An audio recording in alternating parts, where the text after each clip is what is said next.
নমস্কার বন্ধুরা, কৃষ্ণা কিচেনে আপনাদেরকে স্বাগত জানাচ্ছি। আজকে আমি খুব তাড়াতাড়ি হয়ে যায় এরকম একটা পকোড়ি বানাচ্ছি, সাবুদানার পকোড়ি। এটা ভিজাবার কোনো দরকার নেই, খুবই তাড়াতাড়ি হয়ে যায়। তার জন্য আমি ছোটো দানার সাবুদানা নিয়েছি, একটা ছোটো বাটিতে 1 বাটি। ওটা গ্যাস অন করে একটা কড়াই চাপিয়ে তার মধ্যে দিয়ে 3-4 মিনিট এটা আমি ড্রাই রোস্ট করে নেব সাবুদানাটা।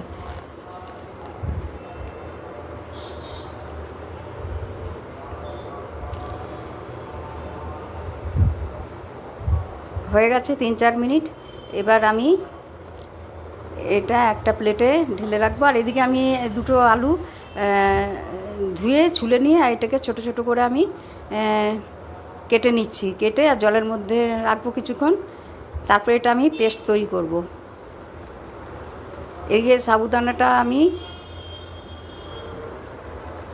হচ্ছে, আর এটা আমি এবার একটা প্লেটে ঢেলে রাখবো ঠান্ডা হওয়ার জন্য।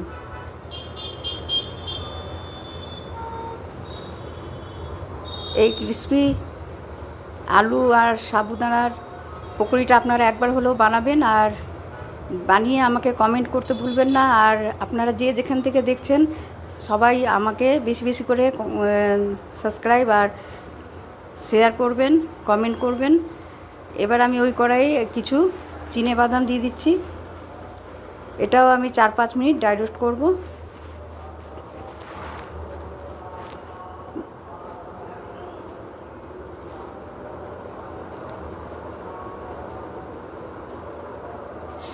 এটাও ড্রাই রোস্ট হচ্ছে। এইবার এটাও আমি একটা প্লেটে নামিয়ে রাখছি ঠান্ডা হওয়ার জন্য। ঠান্ডা হলে এটার খোসা সরিয়ে আমি এটা একটুখানি কুটে নেব। আর সাবুদানাটা আমার এদিকে ঠান্ডা হয়ে গেছে। আর এটা আমি মিক্সার জারে দিয়ে এটা একটু আমি পাউডার তৈরি করছি, তারপরে আমি ফিরে আসছি। পাউডার হয়ে গেছে কিন্তু একটু দানা দানা রয়েছে। এবারে আমি যে আলুটা কেটে রেখেছি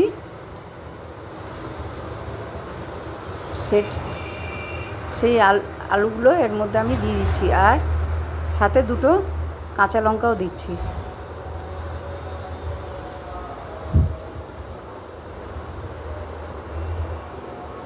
আর ওই বাটিরই হাফ বাটি আমি এর মধ্যে আমি জল দিয়ে দেবো।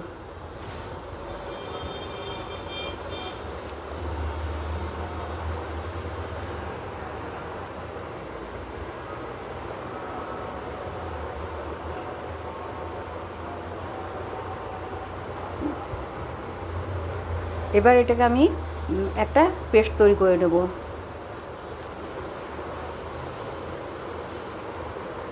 পেস্ট তৈরি হয়ে গেছে। এবার এটা একটা গামলার মধ্যে ঢেলে রাখছি।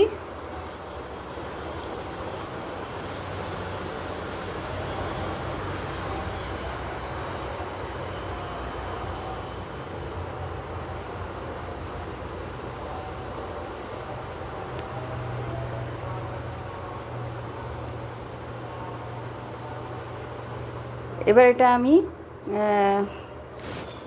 কিছুক্ষণ রেস্টের জন্য 10-15 মিনিট আমি রাখবো, কেননা সাবুদানাটা আমি তো ভিজাইনি, শুকনোই আমি এটা পাউডার করেছি। তার জন্য সাবুদানাটা কিছুক্ষণ ফুলবে, সেই জন্য আমি প্লেট দিয়ে ঢেকে রাখছি। তারপরে আমি ফিরে আসছি। 10-15 মিনিট হয়ে গেছে। এইরকমই একটুখানি শুকনো শুকনো হয়ে যাবে, এরকমই থাকবে। এবার এর মধ্যে আমি স্বাদ অনুসার লবণ দিচ্ছি। এটা সন্দক লবণ। আর দিচ্ছি 15টা এই গোলমরিচ কুটে দিলাম, আর বাদামগুলোকে একটু আমি কুটে দিয়েছি। এই বাদাম আর গোলমরিচ কুটে দেওয়ার জন্য এই পকোড়ির স্বাদটা অনেকটাই বেড়ে যাবে। এবারে ভালো মতো হাত দিয়ে আমি মেখে নিচ্ছি। অপর দিকে আমি গ্যাস অন করে একটা কড়াই চাপিয়ে তার মধ্যে আমি রিফাইন্ড অয়েল ঢেলে দিয়েছি। এবার তেলটাও গরম হয়ে গেছে। এইবার এই তেলের মধ্যে আমি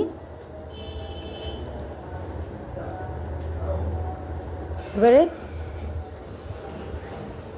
পকোড়িগুলো দেব। এবার তেল গরম হয়ে গেছে, ছোট ছোট করে আমি পকোড়ি দিচ্ছি। এই পকোড়িগুলো খেতে খুবই ক্রিস্পি লাগবে খেতে। আপনারা এই পকোড়িটা একবার হলেও খাবেন বানিয়ে, আর আমাকে খেয়ে কেমন হয়েছে আর আপনারা কোথা থেকে লাইক শেয়ার করছেন, কমেন্ট করছেন সেটাও আমাকে জানাবেন, তাহলে আমি বুঝতে পারবো আপনারা কোথা থেকে আমাকে দেখছেন আমার ভিডিওগুলো।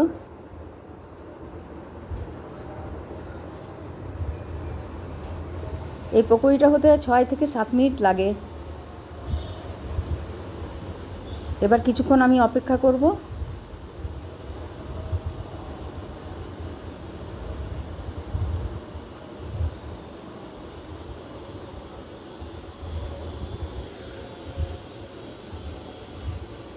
দেখুন কিছুক্ষণ পর এরকম উল্টে পাল্টে একটু বাদামি রঙের হবে, তখন আমি পকোড়িগুলো নামিয়ে নিচ্ছি।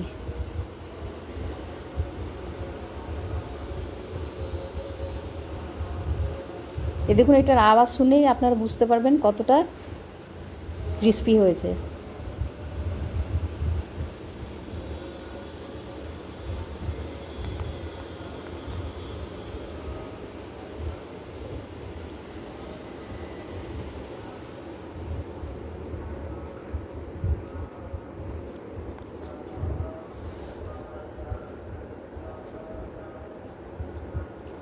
এবার এই প্লেটটা আমি সাইডে রেখে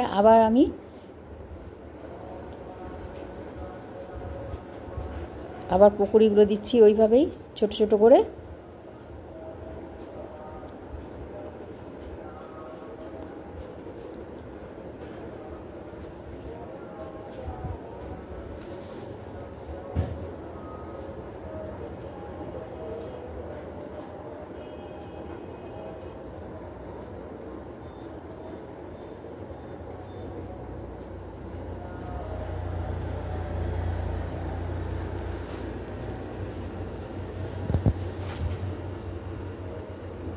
এই পকোড়ি একবার বানালে বারবার খেতে মন চাইবে আপনাদের, এটা আমি আপনাদেরকে কথা দিচ্ছি। দেখুন এগুলোও হয়ে গেছে। এবার আমি এগুলোও নামিয়ে রাখছি প্লেটে।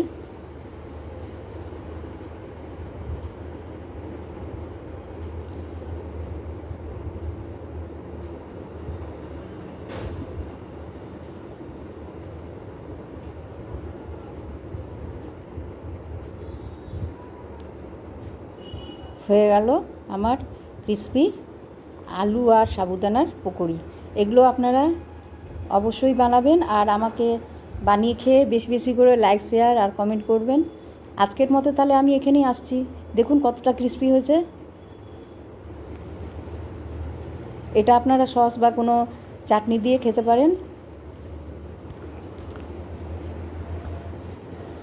আজকের মতো এখানে আসছি, নমস্কার। আবার অন্য রেসিপির সাথে দেখা হবে।